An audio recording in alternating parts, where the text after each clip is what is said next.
Hi everyone, welcome to Sriteju's kitchen. ఈరోజు మీకు చూపించబోతున్న రెసిపీ బఠానీ చాట్. ఈ స్పైసీ బఠానీ చాట్ వెదర్ ఎప్పుడైనా చల్లగా ఉన్నప్పుడు రైనీ సీజన్లో తినడానికి చాలా బాగుంటుంది అండ్ చాలా ఈజీగా సింపుల్గా ఇంట్లోనే ఎలా ప్రిపేర్ చేసుకోవాలో ఈరోజు నేను మీకు చూపించబోతున్నాను. ఈ బఠానీ చాట్ని ప్రిపేర్ చేయడానికి ముందుగా మనం చేయాల్సింది బఠానీని నానపెట్టుకోవాలి.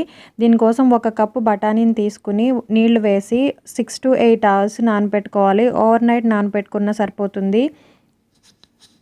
ఇలా 6 నుంచి 8 గంటల సేపు నానపెట్టుకున్న బఠానీని ఒక ప్రెషర్ కుక్కర్లోకి వేసి ఈ బఠానీ మునిగేంత వరకు నీళ్లు వేసుకోవాలి. అలాగే దీంట్లోకి 1 టేబుల్ స్పూన్ ఉప్పు, 1/2 టీ స్పూన్ పసుపు, అలాగే 1 టేబుల్ స్పూన్ ఆయిల్ వేసుకోవాలి. ఈ ఆయిల్ వేయడం వల్ల పొంగు అనేది పైకి రాకుండా ఉంటుంది.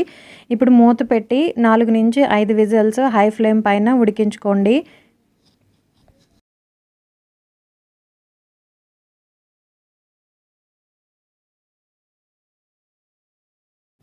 ఇలా 4 నుంచి 5 విజిల్స్ వచ్చిన తర్వాత గ్యాస్ ఆఫ్ చేసుకుని ప్రెషర్ అంతా పోయిన తర్వాత ఈ కుక్కర్ని ఓపెన్ చేసి చూడండి. బఠానీ అనేది మెత్తగా ఉడికి ఉంటుంది. ఇలా ఉడికించుకున్న బఠానీ నుంచి సగం బఠానీని ఒక మిక్సీ జార్లోకి తీసుకుని మెత్తగా గ్రైండ్ చేసుకుని పెట్టుకోవాలి. మిగిలిన బఠానీని ఒక బౌల్లోకి తీసుకుని పక్కన పెట్టుకోండి.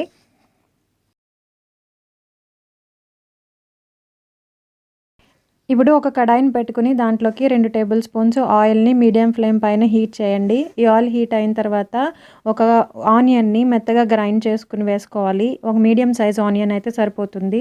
ఇలా మెత్తగా పేస్ట్ చేసుకుని ఈ ఆయిల్లో వేసి ఫ్రై చేసుకోవాలి. ఒక 2 నుంచి 3 నిమిషాల పాటు పచ్చివాసన పోయే వరకు ఫ్రై చేసుకుంటే మనకి ఆనియన్ బాగా ఫ్రై అయిపోతుంది. ఇప్పుడు దీంట్లోకి 1 టేబుల్ స్పూన్ జింజర్ గార్లిక్ పేస్ట్ని వేయండి. ఈ గార్లిక్ పేస్ట్ కూడా మనకి రా స్మెల్ అంతా పోయే వరకు వేయించుకోవాలి. తర్వాత దీంట్లోకి 2 మీడియం సైజు టొమాటోల్ని పేస్ట్ చేసుకుని వేసుకోవాలి. ఈ టొమాటో పేస్ట్ని కూడా మనం ఈ ఆయిల్లో బాగా ఫ్రై చేసుకోవాలి. ఈ టొమాటో పేస్ట్ అనేది బాగా ఉడికి దగ్గరకు అయ్యేంత వరకు పక్క నుంచి మనకి కొంచెం ఆయిల్ రిలీజ్ అయ్యే వరకు ఫ్రై చేయండి. రా స్మెల్ అంతా పోతుంది. చూసారు కదా, ఇలా దగ్గర పడిన తర్వాత దీంట్లోకి రుచికి సరిపడా సాల్ట్, అలాగే ఒక 1/2 tablespoon chaat masala, 1/2 tablespoon pepper powder, 1 tablespoon chilli పౌడర్ని వేసి బాగా మిక్స్ చేసుకోవాలి. ఈ స్పైసెస్ అన్నీ కొంచెం వేయించుకున్న తర్వాత దీంట్లోకి గ్రైండ్ చేసి పెట్టుకున్న బఠానీ పేస్ట్ ఉంది కదా, దాన్ని వేసుకోవాలి.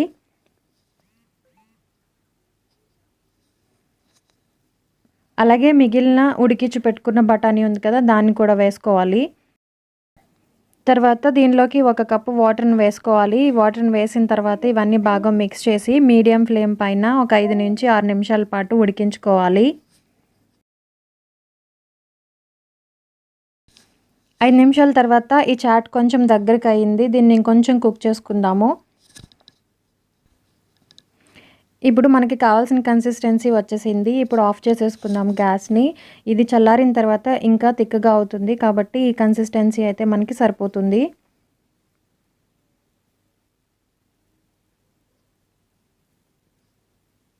చూడండి, ఇలా ఉంటే మనకి కరెక్ట్గా చాట్కి ఈ కన్సిస్టెన్సీ సరిపోతుంది. ఇలా ఉన్నప్పుడు మీరు గ్యాస్ని ఆఫ్ చేసుకుని దీన్ని ఒక బౌల్లోకి సర్వ్ చేసుకోవచ్చు.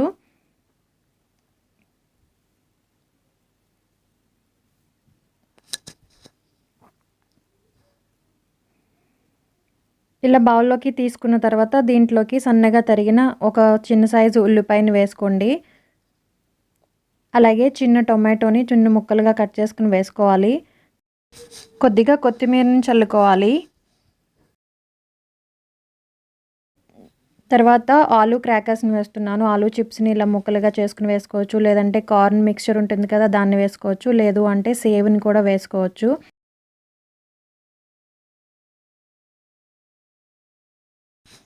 తర్వాత ఒక 1/2 చెక్క లెమన్ జ్యూస్ని వేసుకుంటే స్పైసీ బఠానీ చాట్ అనేది రెడీ అయిపోతుంది. ఈ లెమన్ జ్యూస్ అనేది మీ టేస్ట్కి సరిపడట్టుగా వేసుకోండి.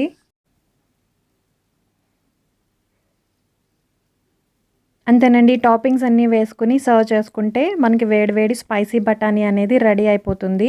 ఇది వేడిగా ఉన్నప్పుడు తింటే చాలా బాగుంటుంది. ఒకవేళ మీరు చల్లగా అయిపోయినట్లయితే ఇది ఇంకా థిక్గా అయిపోతుంది కదా, అప్పుడు కొంచెం వాటర్ వేసి ఒకసారి హీట్ చేసుకుని మళ్ళీ సర్వ్ చేసుకుంటే మనకి పర్ఫెక్ట్గా కన్సిస్టెన్సీ అడ్జస్ట్ అయిపోతుంది. మీకు ఈ రెసిపీ నచ్చినట్టయితే లైక్ చేయండి. అలాగే మీ ఫ్రెండ్స్ అండ్ ఫ్యామిలీ మెంబర్స్‌తో షేర్ చేయండి. మీరు కూడా ఒకసారి ట్రై చేసి మీకెలా వచ్చిందో నాకు కామెంట్‌లో తెలియచేయండి. మరిన్ని రెసిపీస్ కోసం మన ఛానల్ విజిట్ చేస్తూ ఉండండి. Thanks for watching.